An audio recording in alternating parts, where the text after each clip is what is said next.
안녕하세요. 송희석 선생님, 청취자분들께 인사 부탁드리겠습니다. 예, 반갑습니다. 송희석입니다. 예, 선생님.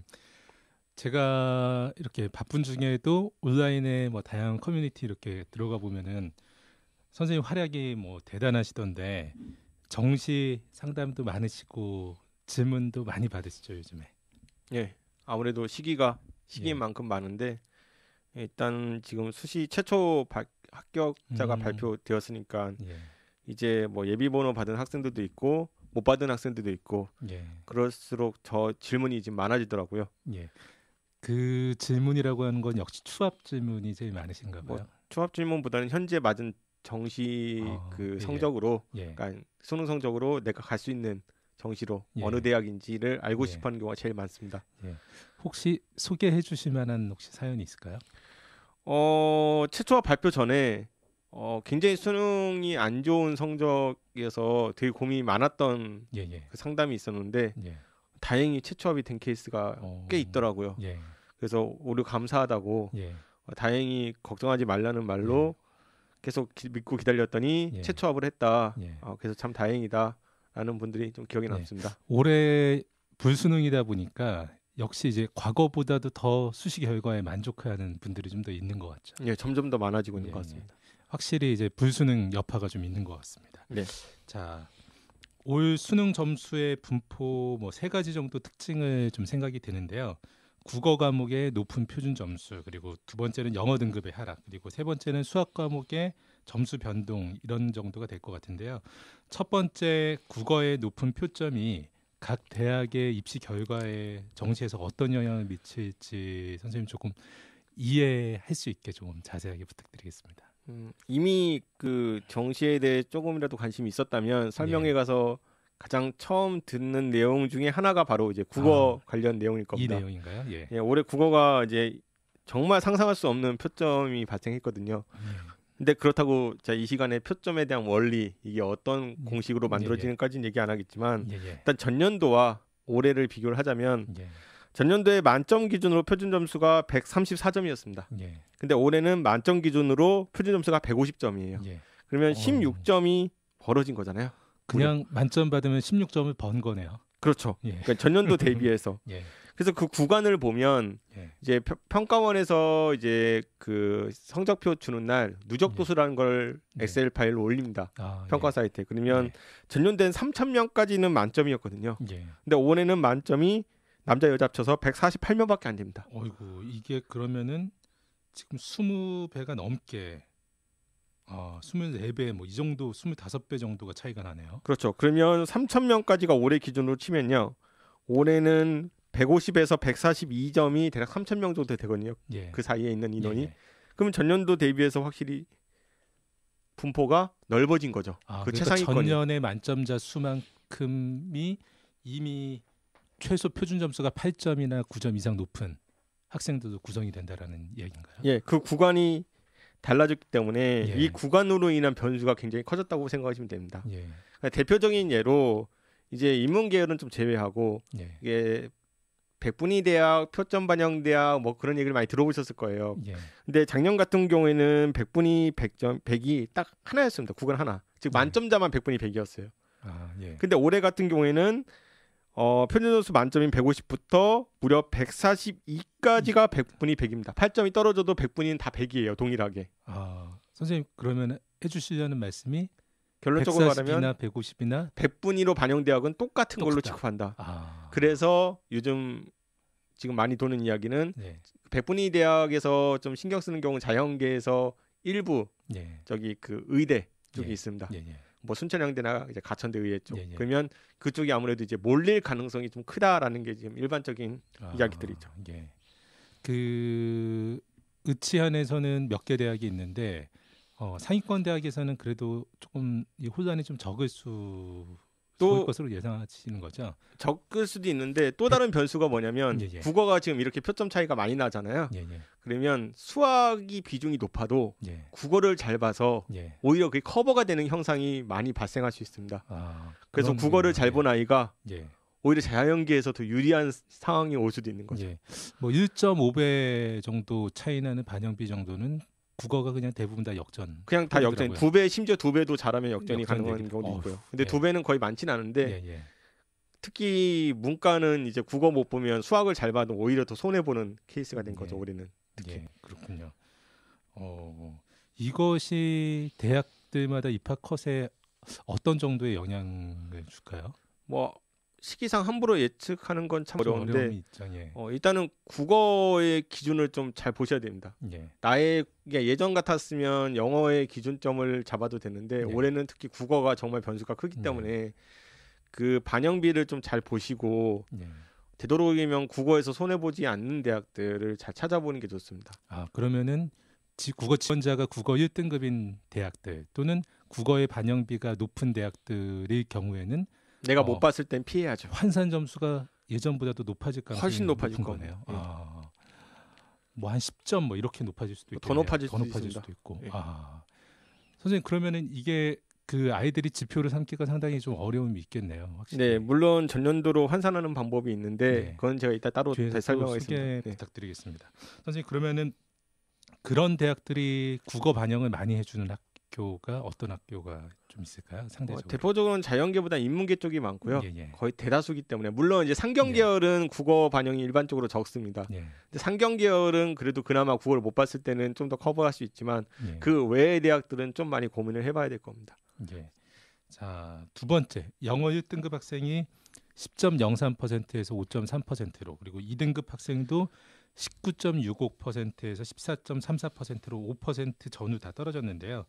이 부분도 역시 영어 점수를 예전이라면 받았던 학생들이 올해는 좋지 않은 점수로 지원할 수밖에 없을 것 같아서 영향이 좀 있을 것 같습니다. 역시 마찬가지로 이 부분이 바로 두 번째 키포인트죠. 그러니까 첫 번째 키포인트가 국어. 올해는 그 다음이 영어가 된 겁니다. 만약 국어가 이런 일이 발생하지 않았다면 올해 최대 변수는 결국 영어였을 겁니다. 왜냐하면 전년도 인원수만 봐도 확실히 알습니다. 전년도 인원수의 그 절대평가니까 1등급 비율이 52,000명이었잖아요. 근데 올해는 27,000명. 약 27,000명. 반토막 났네요. 그냥 반토막이 난 거죠. 완전히. 그럼 이런 경우에는 이거는 등급 간의 유불리에 따라 점수를 받은 게 아니라 그냥 사라져 본 거. 그렇죠. 절대평가니까 아예 사라져 버린 거예요. 그러면 당장 1등급과 2등급의 유불리, 그 대학마다 유불리에 따라서 정말 크게 달라질 수 있죠. 컷에 영향을 미칠 겁니다. 특히 특히 또 어떤 대학들은 1등급 필수인 대학도 있습니다. 대표적인 대학이 고신대 의대. 그럼 이 대학은 어떻게 될까 작년보다. 굉장히 고민이 많이 필요한 거죠.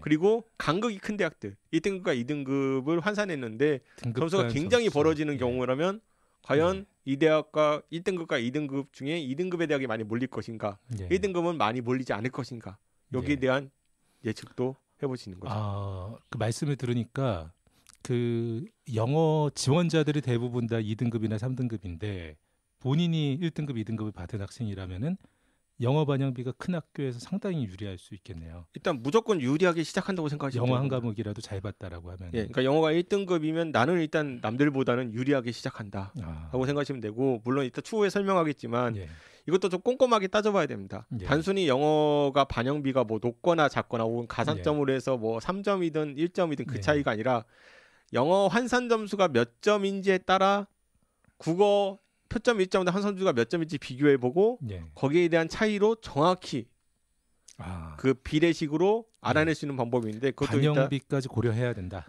그것도 제가 추후 이따 다시 자세히 설명하겠습니다. 감사합니다. 그 주의해야 될 만한 학교들이 어떤 학교들이라고 할 수 있을까요? 보통 많이 알려진 학교들이 바로 대표적인 학교가 바로 연대죠. 그것도 역시 정확히 이따 다시 계산해서 얼마나 차이가 나는지를 알려드리겠습니다. 기대가 됩니다. 자, 세 번째 수학 가형이나 나형이나 만점자나 1등급 컷의 표점은 모두 높아졌죠, 선생님. 그렇죠. 올라왔습니다. 그 수학 과목에서의 가나형의 이런 점수의 변동 이 부분도 조금 영향 미칠 것들을 좀 말씀 부탁드리겠습니다. 이 부분은 좀 최상위권을 타겟으로 좀 얘기할 수밖에 없습니다. 왜냐하면 그 아래쪽에서는 변화가 많지는 않은데 오히려 수학은 맨 위에서 좀 변화가 있더라고요. 그래서 올해 특히 자연계는 그래도 그나마 덜한데 이 인문계열은 오히려 감소된 잖아요. 그럼 이런 케이스는 최상위권에서 좀 더 유불리가 생길 수 있습니다. 이거 만점자는 나영이 늘어난 거 아니에요, 선생님? 그 인원은 늘어났죠. 그죠, 인원은 늘어났죠. 예. 근데 줄었죠. 예. 근데 또 표준 점수도 4점 또 높아져가지고. 예, 높아져. 그러면 이제 국어랑 연결해서 생각해야 됩니다. 예. 그럼 국어도 잘 받고 수학도 잘 보면 이거는 대박이네요. 그렇죠. 근데 수학이 못 봤는데 국어를 잘 봤다? 그럼 이건 충분히 메꿀 수 있는 수치가 돼버린 거고요. 예. 수학을 잘 보고 국어를 못 봤다? 그러면 오히려 이거는 충분치는 않고. 예, 오히려 더 손해 보는 경우도 생긴 거죠. 그래서 연결해서 조합을 따져야 됩니다. 국어와 수학을 합쳤을 때 내 표준 점수 학과 그다음에 다른 경우에 합의를 대비해서 다른 지원자 내가 어떤 차이가 있을까? 거기에다가 또 영어까지 등장해야겠네요. 그렇죠. 예, 그래서 조합으로 생각을 해야 되는 겁니다. 따로따로 과목별로 보지 말고. 점수 반영을 뭐 표준 점수로 하느냐, 백분위로 하느냐에 따라서도, 그리고 변환 표준 점수를 쓰느냐 안 쓰느냐 이런 것에 따라서도 실제 유불리가 좀 존재하나 봐요. 굉장히 크게 존재합니다. 아까 처음에 국어 얘기했듯이 백분위 구간이 그 표준 점수 150부터 142까지 8점 차이 있는데 백분위 다 똑같잖아요. 그다음 그 바로 아래가 141인데 그다음 백분위가 99입니다. 99. 단 1점밖에 차이가 안 나네요. 141과 150 만점 9점 차이인데 백분위 1점 차이니까 그럼 내가 만약에 141점을 받았다면 표점을 반영하는 대학보다 백분위로 가야겠군요. 그런 생각이 당연히 크잖아요. 그럼 더 큰 비중을 치면 예를 들어 1등급 컷이 96이니까 표준 점수가 뭐 132라면 만점까지 18점 차이 나잖아요. 근데 백분위는 4점밖에 차이 안 나요. 그럼 나는 무조건 백분위로. 그렇죠. 차이가 적은 곳으로 가겠죠. 상위권 대학은 백분위를 안 쓰잖아요. 그렇죠. 그렇기 때문에 중위권에서 많이 쓰는데 내가 국어를 잘 봤다. 중위권 학생들의 백분위. 그 중위권에서는 내가 국어를 잘 봤으면 백분위 대학을 굳이 쓸 필요가 없어진 거죠. 이제 오히려 표준 점수 대학이 더 나한테 유리하게 된 거고 내가 국어를 못 봤다. 그럼 백분위 대학을 좀 많이 찾아봐야 되겠죠. 이런 식으로 그러니까 한 과목이 좀 안 본, 못 본 케이스가 중위권에 많거든요. 대체적으로. 역시 국어가 조금 그 가장 키가 되긴 하니까. 올해는 어쩔 수 없는 키가 되는 거죠. 그래서 특히 인문계는 그래도 그나마 괜찮은데 자연계는 정말 의대가 백분위 대학이 꽤 많습니다. 생각보다 잘 찾아보시면. 그래서 그 대학들은 이런 시험을 전혀 예상도 못했을 거예요. 그렇죠. 왜냐하면 대학마다 이 백분위 반영을 하는 이유가 있고 표점 반영을 이유가 있는데 백분위 반영은 그래도 좀 좋은 애들 많이 살짝 잘 못 본 애들을 그래도 좋은 애들을 우선에 끌어올리는 목표가 있고 표점은 정말 그 간극 하나라도 1점 차이라도 매세하게 나눠가지고 더 간극을 벌려서 좋은 우수한 애들 뽑으려는 경향이 있기 때문에 그 차이를 둔 건데 막상 이렇게 돼버리니까 백분위 대학에서는 이거 과연 올바른 것이야. 입학처가 지금 고민이 좀 있을 겁니다. 이제 그런 점을 보면서도 진짜 국어의 이 난이도는 그 분포상 고려했을 때 대학 자체도 아예 고려를 못했던 결과인 것 같아요. 보면. 그렇죠. 거기에 이제 변환 표준 점수라는 것은 쉽게 얘기하면 이렇게 생각하시면 됩니다. 그 보정 표준을 사용한다고 생각하면 되는 건데 이렇게 보정하는 이유가 뭔가요? 예를 들어 그 탐구 과목이 유불리 때문에 어떤 아이는 만점 받았는데 표준 점수가 작고 어떤 아이는 만점 받았는데 표준 점수가 높아버리면 좀 억울하지 않겠습니까? 그래서 그것을 동등하게 맞춰주려고 보정을 하는 건데 이걸 사용하는 대학이 있고 사용하지 않는 대학들이 있습니다. 그러니까 사용하는 대학들은 그 어떤 식으로 보정을 하는지에 따라서 나 유불리가 결정되는데 이것도 결국 만점자 기준으로는 유불리를 좀 미세하게 따질 수 있는데 일단 못 본다면 그렇게 변환 표준 점수를 쓴다 하더라도 크게 메꿔지진 않습니다. 대학마다 또 그 탐구에서의 백분위에 따라서 그 표준 점수 변환한 게 그 구간마다 기울기가 다르더라고요. 보면은. 그렇죠. 이것도 이제 사실 대학에서의 그 구미에 맞게 학생들을 선발하려고 하고 있는 방식인 거잖아요. 그 미세하게라도 나누려고. 근데 원래는 큰 틀에서 보자면 별 차이는 없습니다. 없어야 되는 거죠. 그렇기 때문에 이 부분은 최상위권 이야기일 수도 있고요. 상위권이나 중위권에서는 좀 많이 사용 안 하기 때문에 이 부분에 대해서는 제가 깊이 있게 다루지는 않겠습니다.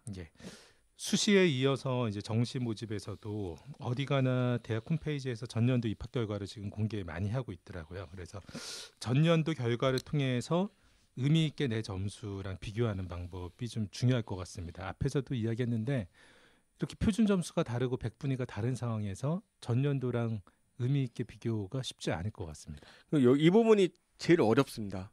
다들 잘 모르는 경우도 있고 이게 예를 들어 예전에 예전에 이제 뭐 입결과 80% 컷을 얘기하잖아요. 그러면 전년도 환산 점수로 말하는 거 알려주는 대학이 있고요. 그다음에 평균 100분이라고 100분이 과목마다 평균을 내서 알려주는 곳도 있고. 근데 올해 같은 경우에는 아까 보셨지만 국어의 100분위가 확 전년도랑 달라졌잖아요. 그러면 상위권 대학은 또 오차가 발생할 수 있을 거고. 전년도 환산 점수로 하려고 해도 올해 환산 방식과 전년도 환산 방식이 다르다면 또 표점도 이렇게 구간이 달라졌다면 또 다르게 나올 거 아닙니까? 그러면 이 방법이 가장 쉬운 방법은 과목별로 누적 100분위를 찾아가지고 그거를 전년도로 돌리면 됩니다. 예를 들어 올해 그 3,137명까지는 표준점수가 142잖아요. 150부터 142. 그러면 전년도 기준 3,214명이 134였기 때문에 그 점수 때는 그냥 어쩔 수 없이 전년도에 만점이라고 가정해서 계산을 하셔야 됩니다. 혹은 내가 뭐 올해 그 누적 도수를 보니까 뭐 2671명 구간이 있다. 그 구간의 표준 점수가 내가 133에 100분위가 85다. 그럼 그 전년도에 그 구간을 찾아야 됩니다. 그럼 그 구간이 바로 21,194명인 표준 점수 129에 100분위 97 구간이 있어요. 그걸로 돌리면 됩니다. 평가원 사이트에 가서 작년 누적 도수, 올해 누적 도수 모두 다 다운로드하고 보셔야겠네요. 혹은 그걸 정리한 파일들이 늘 많이 있으니까 그런 거 보셔도 그런 되고 그런 것도 구해서 보면 더 좋겠네요. 그럼 한눈에 보이니까. 근데 일단은 그렇게 찾아가지고 그 점수를 일단 찾습니다. 찾아가지고 그걸 다시 전년도 모집 요강 기준으로 환산을 합니다. 그럼 그 전년도 모집 요강을 찾아서 다운받은 다음에 보시면 계산 방식이 있거든요. 전년도 것을 보라고 하는 것은 환산 방식이 바뀌었을 수 있기 때문에. 네, 그렇습니다. 그래서 그걸 기준으로 환산 점수 해서 비교해도 되고 그 100분위로 평균 내서 비교해도 됩니다. 참 만만치가 않네요. 왜냐하면 어디가를 이용해도 되는데 어디가 같은 경우에는 좀 위험한 게 뭐냐면 제가 기준이 불분명하죠. 올해 점수를 가지고 전년도 모집 요강으로 돌리더라고요. 그러면 나올 수 없는 점수가 나올 수도 있습니다. 전년도에. 왜냐면 올해 표준 점수가 전혀 다르기 때문에. 그래서 그렇게 구간을 바꾸고 그렇게 다시 환산을 하는 게 오히려 비슷한 위치가 나오는 거죠. 왜 이게 그 최상위권은 그렇게 바꾸는 게 좋고요. 그 전년도 좀 밑으로 내려가면 거의 엇비슷합니다. 예를 들어 뭐 올해 그 뭐 11,000등 정도 했다. 그러면 표준 점수가 한 122점 정도 되거든요. 그럼 그와 비슷한 구간 자체가 121입니다. 전년도에. 1점 차이밖에 안 나죠. 엇비슷해집니다. 그러네요. 밑으로 내려갈수록은 거의 엇비슷하기 때문에 분포도가 비슷해지고. 그래서 전년도는 비슷하게 100분이랑 표준 점수를 사용할 수는 있지만 그 위부터는 그렇게 돌려서 참고하시는 게 일반적인 그 온라인 모의 지원 시스템이라고 그 보여주는 결과와 똑같다고 생각하시면 됩니다. 그런 시스템을 이용합니다. 그래서 이거는 자 그렇게 환산을 했는데 애초에 대학이나 어디가에서 공개하고 있는 게 100분위 기준일 수도 있고 표준 점수 기준일 수도 있고 그것에 따라서 전년도 방식으로 환산하고 올해 것으로 대입을 해본다. 참. 자, 선생님 그리고 실제로 그렇게 되면은 상위 대학들의 환산 점수는 꽤 인플레될 가능성이 있겠네요. 그렇죠. 아무래도 인플레될 가능성이 높은데 그래도 전년도 기준으로 돌리다 보면 그나마 조금 비슷하게 전년도에는 요 정도였구나. 근데 올해는 좀 더 보수적으로 잡아야 되지 않을까? 그렇게 접근할 수 있고 만약에 중위권이나 하위권 같은 경우에는 오히려 그냥 비슷하게 봐도 무리가 없겠다라고 보면 되는 거죠. 정시 지원에서 좀 고려해야 될 점들을 좀 준비해 주셨다고요. 첫 번째 소개해 주실 내용은 어떤 걸까요? 첫 번째가 사실은 가장 중요하다고 생각을 해서 첫 번째로 잡았습니다. 왜냐하면 이 부분만큼 중요한 게 없거든요. 바로 심리적 마지노선 설정입니다. 이 심리적 마지노선이라는 게 그 대학을 정할 때 일단 내 점수로 갈 수 있는 대학보다 먼저 이것부터 생각합니다. 재수를 그러니까 N수라는 거를 고려하는가 고려하지 않는가. 재수를 불사하고 지원할 거냐? 그쵸. 아니면 재수를 절대 피하면서 지원할 거냐? 그럼 지원 전략이 아예 달라지겠죠. 내가 N수를 각오를 했다면 좀 더 공격적인 전략을 쓸 수가 있겠죠. 좀 더 무서움 없이. 그러니까 좀 과감하게 경쟁률도 상관하지 않고 그런 것도 고려할 수 있는데 내가 만약 재수가 절대 안 된다. 그럼 어쩔 수가 없이 안정적인 지원을 할 수밖에 없는 겁니다. 아니면 적어도 3장을 쓸 수 있으니까 가군, 나군, 다군 한 장씩. 최소 한 장은 저도 한 장은 저만 안정적으로 잡아야 되죠. 근데 이 설정이 안 돼 있으면 원서 접수 때 마지막 날까지 흔들립니다. 그때까지도 헷갈리고 뭐 모든 게 뭐 생각나고 전날 게 생각나고 뭐 그러겠네요. 정말 내가 지금 이것도 하면 재수할 것 같은데, 연수할 것 같은데, 이거 하면 또 아까울 것 같은데. 근데 나는 분명히 심리적 마지노선이 정해져 있다고 생각을 했는데, 근데 이게 정확히 정해지지 않으면 내가 흔들리게 되는 거예요. 내가 흔들리게 되면 그 시야가 좁아지게 됩니다. 나만 걱정하게 되거든요. 그럼 정시 지원하는데 숲을 못 보게 되는 거죠.